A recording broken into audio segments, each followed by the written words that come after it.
Acrobats have been around for centuries. You could find them in the Tang Dynasty in China performing at village festivals.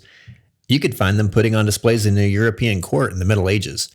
There's even art that dates back thousands of years that shows acrobats leaping over bowls. Now, acrobatic feats can be dangerous on their own, but adding in a live and probably angry bull?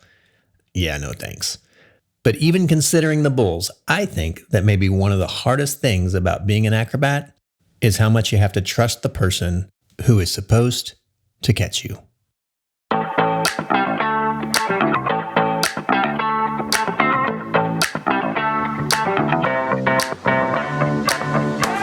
Welcome to the More Than Enough podcast, where we invite some of our friends to help you and some of your friends work together to provide more than enough, filling the biggest gaps for children and families before, during, and beyond foster care where you live. Here's your host, Jason Weber. Hey, welcome to the More Than Enough podcast. Today we're talking about building trust. Whether you're a foster parent attempting to build trust with the children in your home, a social worker building trust with a family, or a leader building trust among your staff, the importance of building trust cannot be overstated. It can be particularly challenging to build trust when collaborating with other churches, organizations, and agencies to serve children and families in your community. That's exactly what we're going to dive into today with some folks who really know what they're talking about. Today, our first guest is Abigail Schmidt. She's an acrobat who spent years with Cirque du Soleil, flying through the air on purpose, trusting that her partners would be there to catch her. Let's talk to Abigail. I'm here with Abby Schmidt. Hi, Abby. Thanks for joining us. Hi, thank you so much for having me. So, Abby, can you give us a little bit of some context here about your job description, your work history? Sure. I just retired from Cirque du Soleil. I was an acrobat, specifically a flyer with Cirque du Soleil for about 10 years. I toured for almost 2 of those years in South America on a touring show. And then I ended up here where I am now in Las Vegas, Nevada. And I worked on a stationary show here for 8 years. Okay. So I've never talked to somebody in your line of work, and I imagine most of our listeners probably have not either. So we've got lots of questions. Go for it. So how do you get into, I'm going to be an acrobat? How does that happen? When I was 12 years old, I was a gymnast, and my mother, who she's my biological mother, but we also fostered. And she also watched my gymnastics coach's children anytime. And for literally years, while she was at the gym, my mom took care of the babies. And as a thank you one year, my Russian gymnastics coach had very close friends who were in Cirque du Soleil. Cirque du Soleil was coming through my hometown in Houston, and she got us tickets. So we go see the Cirque du Soleil show called Alegria, still my all-time favorite show. And in the audience, I specifically remember looking up thinking, I could do this one day. This is awesome. And my mom, I think she recollects me saying like, I want to do this one day. And I'm sure that it was one of those things that she's like, okay, honey, yeah, sure. Like, join the circus. And long story short, I still have that ticket stub to this day, but it wasn't like a true, real dream festering in my life. It was more like a cool thought, like, this is amazing. I went to college, I got handed a pamphlet, and a recruiter with Cirque approached me quickly, and we had a quick conversation, and that was kind of the end of it. I graduate from the University of Maryland after a very long gymnastics career, and I start pursuing my master's at The Ohio State University. And I got married right out of college. Our very first, salary jobs, he's making pennies. I'm nannying, coaching gymnastics, and at Ohio State getting my master's, making pennies, just scraping to get by. I remember we thought like our $650 apartment rent was like completely absurd. Like, how will we ever pay this? We were lying in bed one night and we were both kind of miserable. And he asked me, he said, okay, well, let's just dream. If you could do anything, what would it be? And I said, there's like 75,000 applicants a year. So there's no way it would ever happen, but I'd probably like try to be in circ. And he was like, oh yeah. He got out a computer right then and there, and he started filling out an application. And I got a phone call a week later, and they asked me to come to Montreal to it's essentially a training camp. It's called General Formation. It was at the time like a 4 to 8 months, depending on your specialty. It was like a training camp where they taught you everything from clowning and singing to acrobatics, and they take you from your sport, from your niche, and they put you into different situations and see if you can become a performer. So I got a phone call a week later, and here we are. Okay. So in the work that you do, you are flying through the air. I'm assuming you're depending on other people to catch you. Can you talk a little bit about the trust that comes with your job? Yes. From your very first time you are flying with someone, or I'm flying with someone, you have no choice, literally no choice but to trust them. So you can gain or lose more trust, but oftentimes you're not picking your partner. You're told this is your partner, and you got to figure out how to make it work. And in my line of work, so there's a flyer and a catcher, and they're called the catcher because they catch you, meaning that I literally am not supposed to catch them. When I go to be caught, I need to have my hands sticking out straight and perfectly, and they catch me. If I try to catch them, like if I get nervous or scared and try to catch them back, it can be catastrophic. More than likely I will fall because of how your hands and your arms lock.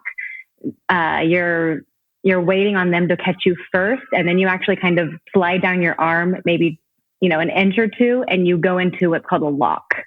So you are essentially also kind of falling into place.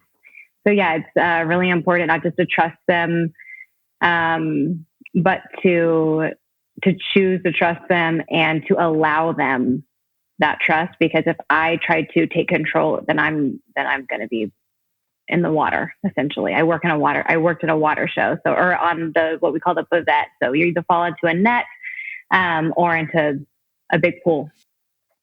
It's so interesting that you said you have to start from a place of trust. Like you don't necessarily get the chance to choose, and you don't get the chance to build from nothing. You have to start from a place of trust, but you have the opportunity then to increase that.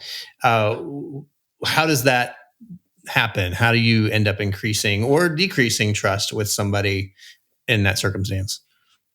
Yeah, so I think when I first started out, I was working with mostly experienced catchers. So there already was a trust there in that they had more experience than I did. So it was kind of like, do everything you can to listen to them because they're going to educate you and they're going to keep you safe. So that was the beginning. And then by the end, I was training catchers. So now I'm essentially, critiquing them, helping them, trying to guide them as we work together. And so there's some ebbs and flows there with like when I'm working with someone more experienced, I'm listening and I'm taking it all in. And usually it's a lot of it is based on feeling. So they're going to be able to feel more than I can feel. And so I just listen to their feelings and then I can kind of play off of that. And then with someone less experienced, usually I'm feeling a lot more, and feeling's not necessarily good. You want to feel like one unit when you're swinging together, when you're flying together. And the explosiveness happens when you have this like equal pressure as you're pressing into each other's hands and then you explode off of each other. So, you either don't feel enough or you feel too much. I can feel too much in my body because they're yanking me around and we're not together and it's painful, or it's the perfect amount of pressure and we're flying great. So I think it obviously just depends on who I'm working with and their experience. But no matter what, when it comes to trust, there has to be some there, and we're caring for each other. So for instance, I have to have a lot of trust in my catcher, but he has to have a lot of trust in me. It's probably one of the only things left out there where you're weighed often. When I'm eating, drinking, preparing my body for the show, I'm considering him. I'm trying to be healthy and strong and not injure his knees because I'm not taking care of my own body. He's trusting me that I'm not going to flinch. So if I'm going and I flinch or I move my arm for the last second, then he's not going to be able to grab me appropriately. And I'll tell you one thing, these catchers, like if they make a mistake, they don't sleep that night. They ask you over and over again, are you okay? They're worried about your well-being. They feel that responsibility. So is there a difference between working with some of the same people regularly versus working with strangers for the first time? How does that work? Yeah. So when I'm working with someone regularly, something really interesting about it is that when you're working with someone, like I can close my eyes and I can think of their hands on my hands, their arms on my hands, how it feels when we swing together. You become one in that way, where when we're doing tricks and we're performing, it gets to the point where it's so much like riding a bike that you would never know this watching a Cirque du Soleil show, but we'd be talking to each other while we're swinging and flying, laughing, cracking jokes. Wait. What are you saying while you're swinging and flying? Yes. If you can only imagine, it's a bunch of adults who have been in the circus their whole lives, like foreigners from all over. A lot of people grew up in the circus. It is quite literally a bunch of clowns. So that's one of the best places, the best things about working in the circus, working in Cirque du Soleil, is that it's constant laughter. And anyone who I've ever talked with who's left Cirque, that's what they express. The one thing that you miss when you leave, when you retire, is that just constant laughter backstage. So yeah, we'd be on the boat and people are cracking jokes. I'm flying on the boat. I say that because my act is a boat suspended above water in the Osho. And your partners are cracking jokes. It's constantly inside jokes, getting each other to laugh, enjoying the moment. There are times when it's like a new trick, new people on the boat who just don't have that awareness, where it's high pressure, not loose, definitely a more uptight situation for sure. But once you're doing 10 shows a week. So once you're in that routine, nobody's new. There's no new tricks. It's just that repetitive riding a bike. It's honestly hilarious to be up there. So one of the things I think is super interesting that you shared a little bit ago was that the trust building doesn't end when you leave the presence of somebody else. Like oftentimes we think about trust building happening in the context of being together. Like you're doing something active to build trust or destroy trust. And that happens when you're together. But you talking about having to pay attention to that when you're not even with them, when it comes to what you're eating and all of those things that all the time, that the decisions you're making, the things you're doing impacts the trust they have in you and the commitment you've made to them. The only way that I can describe it would be like marriage. This deep trust you have for one another. When you fight hard. Like at work where there have been like big arguments about like, was it you or was it me? And this wasn't right. And this could have been really bad. And now I'm injured. Or it's a lot like marriage where there's ebbs and flows of sometimes you're just on and you don't even have to talk to each other. You can just read each other's minds and you're in that routine. And, like dad's taking out the trash, mom's doing the dishes, and you just get into your grind and everything's really smooth sailing. And then, one day you're off. So with that being said, yeah, there's a definite like intimacy when you have a partner like that. And with someone new, you have to develop that. So from the beginning, you're just choosing, I trust you. We're just going to make this work. You're hand in hand, just like with your partner, you're hand in hand. And when you choose to open up to each other about how you could do better, what you could do better, you grow pretty quickly if you choose to do so. When that trust is breached and there's an injury, for example, do you have there been times when you've been able to work back through that and continue to work with that person? Like, how does that happen when there's been injury? Can there be repair in those relationships? Yeah. So I know someone who we can laugh together at this. So I have a catcher, a dear friend, his name's Andre. At the very beginning of the show, the boat comes out and we're essentially dangling from our catcher's hands, but it's like the least tricky, easiest, simplest. it's even easier than what we would do for a warm up. So we kind of come out, with the base as low as possible, and then you build from there. I don't know what happened. Seriously. He's like, if you were to ask him, it was just like, he said it was just like butter. Like he was going to grab my foot, and I'm hanging from one foot. And, I still have no words. All of a sudden, I am not kidding you, I was just like 4 feet under the water. So he drops me and I'm upside down. So just kind of dive down into the water. But I keep going down because I'm still so shocked that I'm in the water. Like, I'm like, wait, it took me so long to come to, like, oh, I just got dropped at the very beginning of the show. They have to do the entire act without me because you can't get back up on the boat wet because you're too slippery. I'm like, well, what happened? And he was so apologetic, and like everybody else was laughing. Thank God he didn't drop me over, a hard stage or something like that. But everyone else was laughing at this point, just like, what even happened? We watched the video a million times. It's something that pops up on our Facebook memories. So every year I text them like, hey, remember that one time you just dropped me at the very beginning on the easiest thing? Anyways, it's a fluke accident. So it was like one of those things that we genuinely laughed about. But also, I'm not sure if I think I did specifically go to him and I'm like, Andre, that can never happen again. So I know that was a fluke. I know that it was an accident, but never again. That's my life.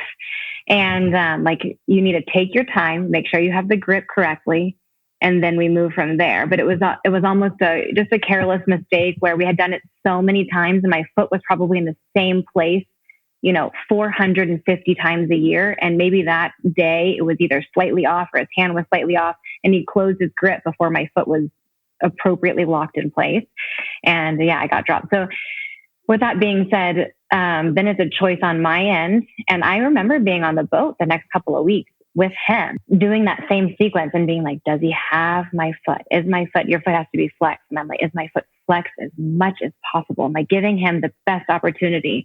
And just like riding a bike, you kind of fall back into that choice of like, I can have anxiety and fear that I'm going to fall again, or I can keep doing what I'm doing and let go of that, do my best and know that he's going to do his best, and you move on from there. And in almost every circumstance, that's what's happened. So, with all the catchers that I've had, it's been one of those instances where you're both hired on. So they don't have to find a reason to fire you or let you go in order for you to leave. And you don't want to be the one that's let go. So you're going to make it work, right? So that's another aspect of it, is that you're being paid to do this. So I'm being paid to be your partner, and I need to do the best of my ability. So you have to figure out and find a way to make it work. That doesn't mean that it's always, the best of your life, but definitely when you have no choice but to figure it out and work through it, honestly, what a gift it is, because you're both putting in that effort. You both want to be well for each other. You both want to take care of each other. So we've always kind of rebuilt just knowing, number one, I have no choice. Number two, you're choosing to get better. Like I know I'm choosing to get better. I know he's choosing to get better. That's just what we're going to do. Well, Abby, the depth of insight that we can all gain from what you just shared about our own relationships, how we live in community with other people. And at the end of the day, we really don't have a choice, because kids and families hang in the balance, and we have to make it work. We have to learn to trust one another. And we've learned a ton from you today. Thanks so much for taking the time. Thank you so much. Thanks for having me. I really appreciate it, Jason. Y'all, there was so much gold in that conversation with Abigail. Just the quote, "If I try to take control, I'm going to end up in the water," is amazing, amazing. And maybe is a sentence that should run through our minds often. Well, we're going to move to another incredible conversation with someone who has found a very, very practical way to build trust, specifically in the child welfare space with people she's partnering with. We'll talk to her right after this. So if you've ever been to a summer camp, completed a ropes course, or participated in one of those corporate team building events, there's a fair chance you've done a trust fall. You know the drill. You stand on top of something with your arms across your chest. Several people, friends, colleagues, and people you don't know at all, lock arms on the ground below you. And then the moment comes when you slowly fall backward into a net of human arms. Now, if you haven't been a jerk to those folks all week, chances are the arms will hold your weight and everyone will cheer wildly. But if you've been a jerk, well, good luck, partner. Every interaction we have with a person is a chance to build trust. And when we enter into collaborations, we have the opportunity to build that trust and work together with other organizations and agencies to make a bigger impact for children and families in foster care. Now, you may be thinking, that sounds great, but how do I actually do that? What do I actually do first? Well, if you go to the episode show notes at morethanenoughpodcast.org, you'll find a free PDF. It's called Building Trust Together. And it's a document, it's a commitment that you make to others. And we've even personalized it for your state. And you can give this to others. And it shares 5 key principles or commitments you're making to them as you work to build trust with them and others in your community. Now, this document and the principles in it have helped guide me as I enter into new relationships, even as I approach hard conversations with leaders I've worked with for years. And I know it will help you too, to build healthy relationships as you work together toward more than enough where you live. So again, to download the free PDF of this commitment, and you can get one that is customized for your state, just go to the show notes for this episode at morethanenoughpodcast.org. Welcome back. You just heard us sharing about the Building Trust Together document, which is a written commitment that you can share with others, making just a few commitments to them with the hopes that it will start and build relationship and build it on a foundation of trust. Now, the document helps you tell another person, I will choose to believe the best about you. If I have something to say, I'll say it to your face. If someone else is talking about you, I will encourage them to go back and speak to you directly. And when you come to me with a problem, I'm going to listen and I'm going to take ownership for the mistakes I've made. And finally, I'll share credit with you for successes that we see in our community. Those things are all stated in this document much better than I just said them and in a more meaningful way. And we have that PDF of that document that is customized for your state, and you can find that link in the show notes. Now, we didn't come up with the idea for this document and its principles on our own. We actually got them from our next guest, who, as you'll hear, got them from her pastor and applied them to her relationships in child welfare. The results of using those principles to build trust have been beautiful.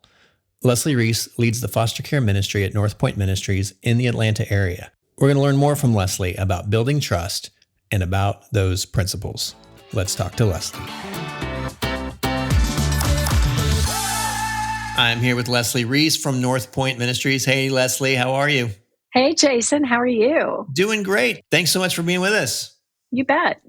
Leslie, can you start by just sharing a little bit about the foster care work that North Point Church has been involved in for, at this point, quite a few years? Yeah, it's funny. We're actually doing a newsletter this month, and the title of it is Happy Anniversary, because August of 2010, so 13 years ago, that's a long time.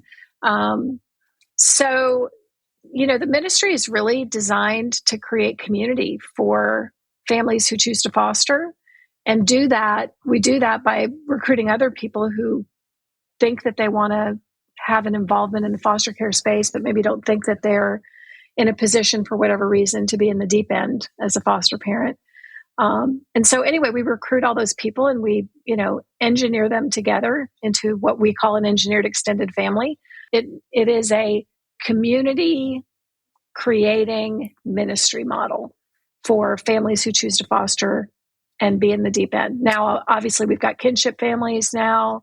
We've got adoptive families who've either adopted as a result of being a part of the ministry or they adopted through some other avenue. And we also include them in the things that are relevant to them. An important part of the work that you guys do has involved building relationships with a number of other folks organizations, agencies, local and state government. Why are those relationships vital to the work you do? Oh my gosh. Um, I honestly, we could not be doing what we're doing if it weren't for relationships. At the time when this ministry started, and I think it's still the case in some areas, there was this foundational belief that this belonged to the state, right? That this was their domain, if you will. There was no mechanism by which someone could volunteer support a foster family in Georgia. At the beginning, we had no avenue to even be able to do what we're doing. And so one of the very first things we had to do was work on relationships outside our organization and, figure out how to open up people's mindsets and really challenge their thinking about what would be the reasons why you would not be able to have this type of community involvement and community support for families. So yeah, it was essential because we couldn't do what we wanted to do if we didn't reach outside our nest and start building relationships. And we often talk about, and I know you guys do too, that relationships, good ones, and that could be any relationship, right? Our friendships, our marital relationships, our relationships with our kids, they're all built on trust. And for you guys, that's not just a platitude. You really have taken intentional steps to build and maintain trust with others in that space. Could you share a little bit about what that has looked like? Yeah, absolutely. So, if you take to heart the fact that we were stepping into a space where there was a lack of trust, we were in the absence of trust season when we began. And you could feel it. Like, you could just feel the resistance to new ideas, to new engagement, all of that kind of stuff. And so, it became really important to me working for such a large church, having the platform and the opportunity to leverage the platform of our church to really try to figure out how to crack the code on that. But I went into some sermon archives and some staff meeting archives, just searching for something that I could anchor off of. And I found an old sermon that was all about how to build trust, how to foster trust in relationships. So especially when we're talking about stepping outside our organization and interacting with state government, it became the anchor thing that allowed this ministry to both thrive in its own right, but also to have influence beyond its limits, like to go beyond just enabling us to do what we wanted to do. It's actually had far-reaching impact on state policy and other things. And so, it was 5 principles. They're pretty simple. Basically, it's, I'm going to do what I said I was going to do. If I'm not going to do what I said I was going to do, I'm going to let you know as fast as I can. If I do something that you are confused by, please come to me first. Don't talk to anybody else because I'll tell you the truth. And I think all of us as human beings realize if we all behave that way, even fractures in trust can be repaired pretty quickly. It's when we sit in our own perspective and make assumptions about what the other person was doing or not doing, their why or their why not, that all of a sudden we we just destroy the trust between two parties. The very first person I used those trust principles with, or the first group of people, was a county office that we wanted to directly partner with. And so, frustrated with the idea that kids were being thrown all over geographically, I wanted to go have a conversation with a specific county and say, could we recruit families here for the kids that are here in your county? And those trust principles became the groundwork on which that friendship, which is a long friendship, this individual has changed jobs and moved on to other and higher roles at the state of Georgia. But those foundational principles have traveled far and wide in my relationship with him and his influence with others. And then, of course, I've used the principles directly with others as well. This document that you developed out of listening to some old sermons, and you developed this document, and you give this document to others. And I want to make this distinction because I think it's really important. And you and I have talked about this before because we've adapted what you guys did, and we have made that available to the broader MTE community. But this distinction I think is super important. It's a commitment you are making to others. It is not a commitment you are asking from others. Can you talk about that a little bit? Absolutely. If I had gone into that initial meeting, by the way, and to your point, and said, here's a set of principles that we're both going to live up to, that's kind of bossy. It's like, I don't know about that, right? I didn't go at it that way. I went in instead and said, these are the things you can count on us for. You can count on us for these all the time. And what I realized, and I think it was just intuitive, it wasn't like I was trying to trick anybody, but as soon as you give someone the choice to live up to or not live up to something that you've said you're going to live up to, it's kind of obvious that they're going to do their best, right? Yeah. They're going to meet you there, because it would be very weird not to. It'd be like, well, good for you. I'm going to do it my own way. And so, but what was interesting was that the person at this original interaction looked at his team that was sitting across the table from us and said, I think those are great. We can do that too. But it was his choice. Yeah. Like, it was his choice, and he was leading well, telling his team that they would do the same. So when we use these principles, I will be honest with you, I honestly thought that I would be the one calling them out on something. And that is not what happened. Instead, within short order, probably within a month, I got called out for something that confused one of the people that was a part of this initiative. And had the principles not been shared, had we not had the conversation, she would have never come to me. And we wouldn't have the relationship that we have today.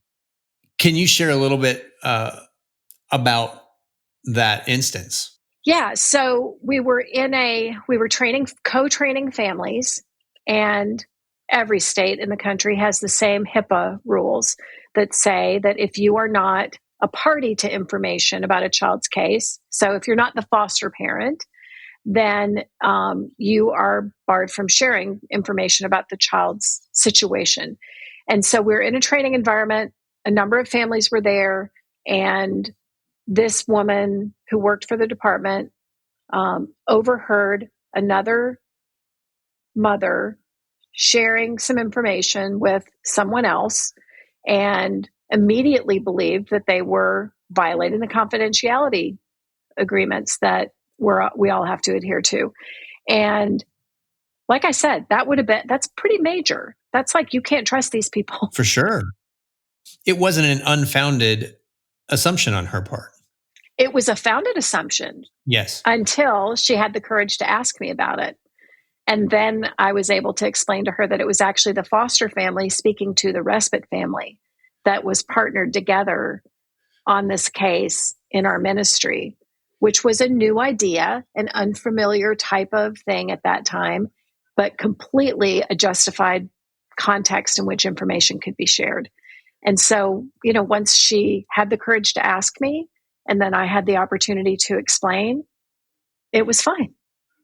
I love that story. And I've heard you tell it a number of times, and I love it every time you tell it. And one of the things I always think of when you tell that story is, oh my gosh, how many relationships are in the ditch on the side of the collaborative road that have fallen apart across the country, across the world over years, over something like that, where trust was breached and there wasn't a context and environment to be honest about that, to share about that, to ask about that point of confusion and to clear it up. And as a result, those relationships were broken, and all of the impact that could have come because of those relationships, had that relationship continued, is lost. That impact is lost. And so I always think of that when you tell that story. One of the hardest things to do in life, regardless of, the context that we're talking about this in, is to pause long enough and be okay with, I messed up. Yeah. Because in that case, it could have been that we genuinely messed up, and maybe the story would have been a little bit different, and I would have had to have been in an apologetic frame of mind in order to get to the other side of it. Either one could have been necessary. I did get the lighter duty because it was a justified communication that was happening, but I might have needed to apologize. And I think it's really hard for people to go into new relationships and understand I might find myself before too long needing to apologize for something and just get ready for it. When you make that commitment to other people, you really are putting yourself in a little bit of a vulnerable position because you're making a promise that you are really going to try hard to keep, but you may slip up at times, and you're opening yourself up to an environment where somebody else can tell you that you've done something wrong. And you're saying, I invite that. I want to be told I am wrong. And we talk about this in relationship to this, but also in relationship to data collection and outcomes measurement. Are we willing to measure the things that tell us, hey, we didn't do as good a job as we thought we did? I think that probably embodies humility more than anything else. Like, often we think of humility as somebody compliments you and you give the obligatory shucks. But really, humility is allowing yourself to be vulnerable enough to be criticized, to be corrected, and to be put in a position where we have to get better. Yeah, it's true. And we never really fully understand the other person's context and perspective, right? So I can only know as much as I know. And this is me sort of throwing myself under the bus at younger ages, appropriately throwing myself under the bus at younger ages. When I was in my 30s, when I was in my early 40s, and now I'm way past all of that. I'm going to be officially old by everyone's standard when I turn 65 next summer. So I've got some mileage behind me, but I look back on myself at younger ages and I'm like, oh, wow, I thought the ideas were the hard part. And therefore I would, be very boldly in favor of my idea and pushing for my idea and unaware that I was missing the point that it was really all about relationships. And that the relationships could make the pathway for any great idea, and they can stand in the way. They are powerful things. Yeah. And if you don't build the relationship, you have no idea that's got a pathway forward. Well, we're grateful for the example you've set and the way that you have made that a priority, because that we've learned from that. And we have then in turn been able to introduce others to those same kinds of trust building concepts. And I believe as people make those commitments to their partners, it will result in a lot more children and families getting the help they need, because those relationships will stay intact. Those relationships will be mended when fractures take place. And the important work that those relationships represent will continue on. And so grateful to you for setting that precedent, being that example, and being so open-handed with the things that you guys have learned. Thank you for inviting me. It's always a joy to spend time with you, Jason. Okay, I want to repeat something that Leslie said because it's worth hearing this again. Relationships can make the pathway for any great idea, and they can stand in the way. Leslie Reese. Amazing. Now we're going to take a quick break, but stick with us because we're going to hear from one of those people at the state that Leslie first shared the trust document with, and hear what he honestly thought when she first walked into his office. And you'll find out where they stand now, right after this. Hey gang, before we get back to things, I just want to take a minute to let you know that you can find the show notes for this episode by going to morethanenoughpodcast.org. That's where you can find out more about our guests and their work. We also have some resources there that can help you take your next steps to bring people in your community together to provide more than enough for children and families. And one last thing, at the top of the show notes, there are some buttons that allow you to leave a review in one of your favorite podcast places. I'm not going to lie, it makes us and our guests feel warm and fuzzy inside when you do that. It also helps us to know what we're doing right and how we can get better. So if you'd be willing to help us out by leaving a review, we'd be grateful. Again, all of that is at morethanenoughpodcast.org. All right, let's get back to it. Welcome back. Okay, this is a treat. We just got to hear from Leslie about these principles, but now we get to hear from someone who actually experienced those principles out in the wild and the impact that it's had on their relationship. Scott Wilbanks has worked with the Georgia Division of Family and Children's Services for many years. When he first met Leslie, he was the county director for Forsyth County and now works in instructional design. He joins us today with Leslie to talk about what it feels like to be on the receiving end of these trust commitments and what some of his concerns were when this church lady showed up at his office. Let's talk to Scott and Leslie. I'm here with Scott Wilbanks and Leslie Reese. Hey, Scott and Leslie. Hey, Jason. Hey, Jason. So we're obviously talking about trust here, and I want our listeners to hear about the beginning interactions that you first had. You've known each other for a long time, over 10 years. So we obviously want to get to those early interactions, but before we even get there, I would love for you to share, and Scott, maybe you could start, talk about now. Like, what does the trust relationship look like now? How do you guys depend on each other, work with each other now? And then we'll talk about how that got built. So talk a little bit about now. Sure. That's great, Jason. I have probably a handful of people who I'd consider kind of outside of my family, who I'd consider kind of the inner circle of folks that I trust, who I could go to with a problem, whether it's a business problem, a logic thinking type problem, or even a personal problem. And Leslie is in that small handful of people. She has been there for me both professionally and personally, particularly a couple of years ago when I lost both my parents in 2020. And she was a great source of support without being, without overreaching. And she sent me material during that time for me to read and to help console me during my period of grief. And now when we have ideas, we might go several months without having any communication. And then when something is kind of in both of our lanes, or sometimes when we want to step out of our lanes, we'll reach out to each other and kind of bounce ideas off each other, get feedback from each other. The relationship is strong enough that we can give each other critical feedback and constructive suggestions For sure.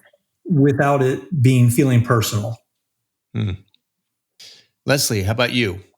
I would just echo everything he just said. And then I want to amplify one thing that he just brought up at the end of that conversation, which is recently I made the choice. I've had some ideas for a long time, and Scott has been a sounding board for me for a long, long time. So I've had these ideas, and for years I have bounced them off of Scott and tried to shape them and tried to figure out the right timing and the right way in which to bring some of them fully forward into view so that maybe they could actually make a difference and be thought about. And a lot of my ideas come from my business background. They don't come from a child welfare perspective. In any case, I was very recently writing some testimony for a Senate study committee, I guess is what it's called, here in Georgia. And as I was writing it, not only did Scott give me feedback on how to make it more engaging, but he also gave me feedback on some things that I was overreaching with. Some things that I was they were ideas in my head that I was like, I think this would be a good idea. And I sort of had adapted some of the earlier work that I had done. And yeah, he read everything carefully and picked up on the subtleties of some things that I had adapted in a way that was an overreach. And he told me that very directly, but also kindly. And I was able, because of the trust we have with each other, to hear it clearly, not as criticism of me as a person, but of the thoughts that I had that were probably not going to be, they weren't going to fly. And so I value that incredibly. I think it's really hard in this day and time to get people to feel confident in giving hard feedback to people.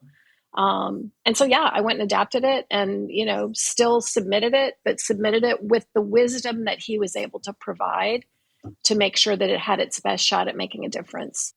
So trust like that doesn't just happen. It doesn't, you don't get to start out automatically with someone, especially, in the settings that you guys met in. Leslie, you were representing a large church in a community, and Scott, you were representing public child welfare. So Scott, I'd love for you to describe your first impressions of interacting with Leslie and what you really thought when you started hearing from this person. Well, to explain that, let me explain what my role was at that time. So in 2011, I was appointed as the county director for a large county here in Georgia, child welfare office, and all that that entails. What I didn't know at the time was how much disarray that county was in. It had some dysfunctional staff. It had a lot of vacancies. It had a lot of systemic issues that I was trying to go in and address. And one day, and I guess it was early 2012, if that's when it was, I got a call from the front desk that there was a lady from the church here to see you. The church lady. The church lady. The church lady. And that is how I described Leslie to this day. Well, actually, I describe her as my church friend. I was, with all that was going on in the county office at that time, I really didn't think that I had time to meet with another good intentioned representative from another faith-based entity. My experience had been I had a lot of ladies from various churches come, and usually what they wanted to do was bring me backpacks for kids who are in foster care, donate some homemade quilts, things like that. So I politely handed Leslie off without really even having an introduction to a supervisor who worked for me, thinking that she'd be able to handle the backpacks and blankets and everything that Leslie had to bring. She could make her go away. Well, Leslie is tenacious. And although I think I stopped in and said hello, I think it took several more knocks on my door for us to actually sit down and start talking about foster care and what her ideas were for children and families. And it really struck me that there were some big ideas, because I was stuck in the small picture at the time of dealing with the day-to-day crisis and was not really able to pull back and look at the larger picture from a systemic standpoint. I saw the system within the office, but not within the county child welfare system. So Leslie helped me see that picture. So that was really the beginning of the relationship of what am I doing with this crazy lady? A sane lady with crazy ideas. Jason's known me a long time, so he agrees as well. A little crazy. She's a little crazy. So early on in your interactions, Leslie, I believe, comes to you with this document, these trust principles, these things that she's not asking you for. They're just commitments she's saying that she's making to you. Do you remember just sort of your initial thoughts when she came to you making these commitments of trust to you? Part of my professional training is as a social worker. So when she came to me with these principles, they all made really good sense. They're all idealistic. They are foundations for strong relationships, whether in business or whether in personal life. So I really like them, and I like the intention. And I like that, Jason, just what you said. She didn't say, these are what you have to do. She says, these are the commitments that I'm going to do, and these are the commitments of the team on my side of the table. Leslie, what do you remember about some of those early interactions around those principles with Scott? For me, it was awkward to put them out there.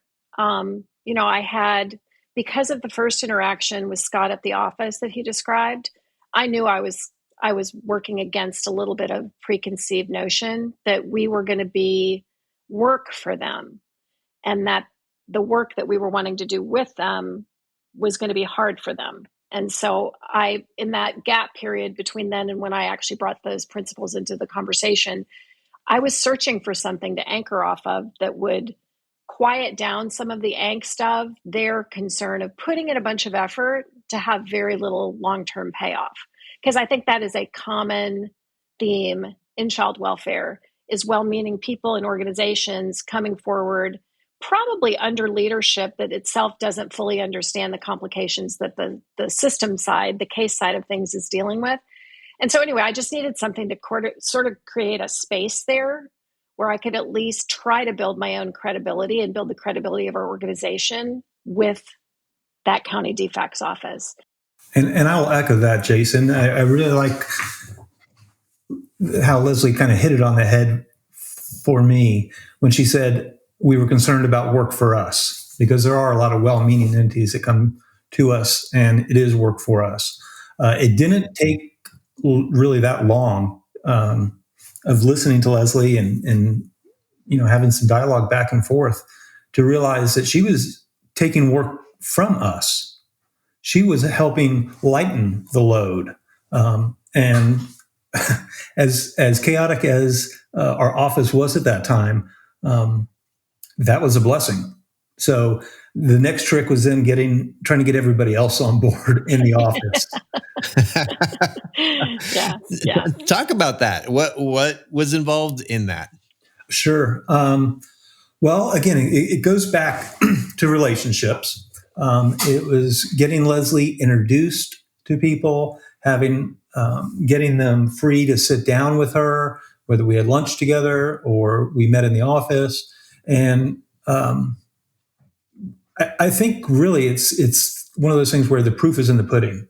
Time has to be spent in developing that relationship. It's a slow process. It's not like as important as the piece of paper with the 5 principles on it was. It was really everything that went into just everybody continuing to show up after that, living them out, but also just realizing sometimes it's 2 steps forward, 1 step back because of the reality of what the other side is dealing with in terms of their own obligations. And he did have some team members that I think, honestly, at that point in time, Scott, you could tell me if you think I'm wrong, but I think some of them actually feared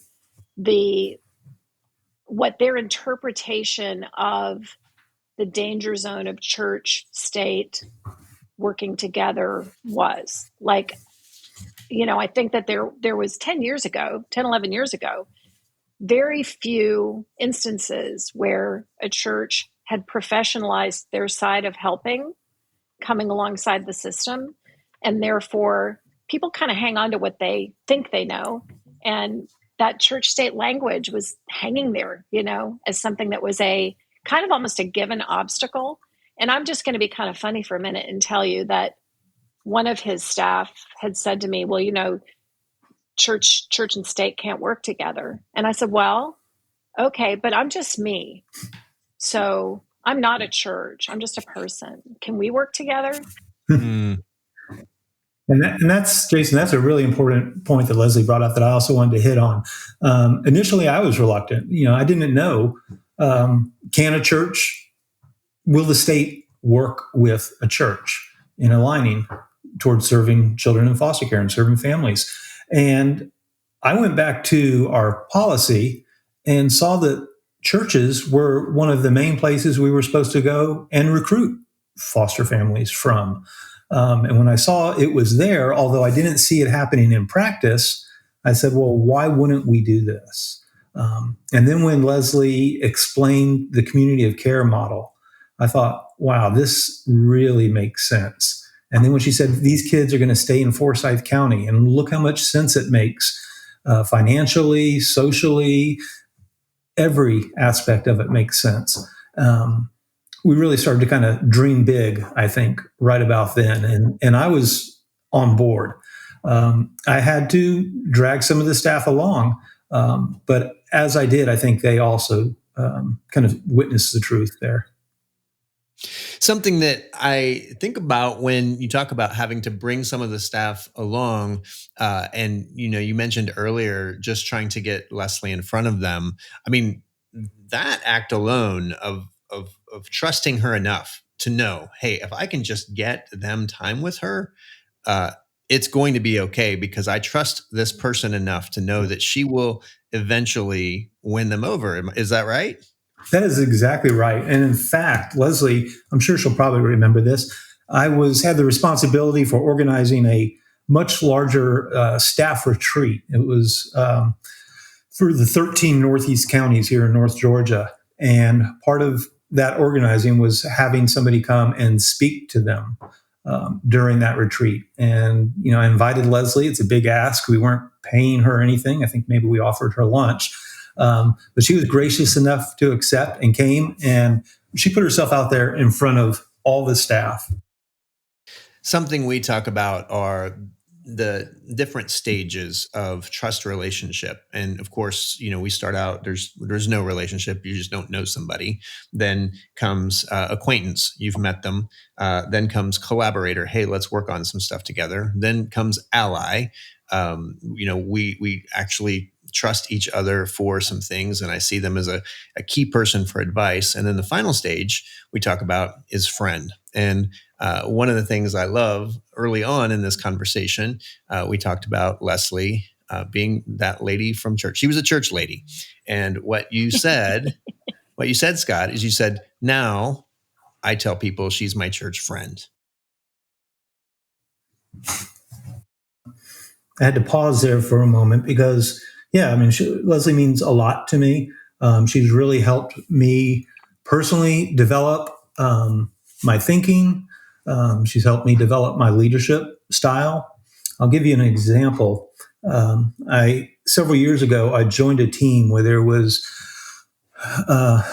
animosity or dissension amongst some of the team members. And I wasn't the team leader, but I was given a project and asked to head that project up with folks who were on my team, as well as some internal customers, but not necessarily on my team. And I agreed to do it as long as I could introduce this concept of fostering trust in relationships and use that as the bedrock for every get-together that we had. And this was during not the highest point of COVID, but during COVID. So we were meeting virtually. But every meeting that we had, and we had them weekly, I would start off by reading off the 5 principles that Leslie had outlined in the Fostering Trust in Relationships. I thought that was really important. And I believe it had a strong impact on the team. So what she brought to me and her commitment to us as a county child welfare office, I've taken and I've adopted that and try to put that into my daily relationships, again, both in work and in my personal life. Well, it is inspiring to hear the two of you talk about where you started and the awkwardness of that, and what has happened since then in over a decade of trust building, and where that is leading you today, and the ripple effects of that into the lives and relationships in other places inside of the department. Thank you both. Thank you both for taking the time to talk and to give us a vision of what it can look like to build trust. Thank you. You're certainly welcome. Thank you so much, Jason. Such great conversations today. I want to close our episode by circling back to one important theme we've heard today from Leslie, from Scott, from Abby, and it's this: trust starts with you. You can't magically make everyone else a trust builder, but you can be one. You can make deliberate commitments to help others build trust in you and build their capacity to in turn trust others. And when we don't collaborate, we duplicate efforts, we miss opportunities, and we lose out on information that can improve outcomes for children and families many times over. But when we find a way to build trust and work together, we help far more children and families than we ever could have done on our own. Thanks to our sound engineer, Daniel Davidson, and our producer, Amanda Baird, who are both part of the 180 million people worldwide who have seen the acrobats in a Cirque du Soleil show. Hey, thanks for everything you do for children and families where you live. We're here to help you do that until there's more than enough. This has been the More Than Enough podcast. Join us next time as we introduce you to more of our friends who are passionate about helping you and your friends work together to provide more than enough for children and families before, during, and beyond foster care where you live. Explore show notes and learn more at morethanenoughpodcast.org.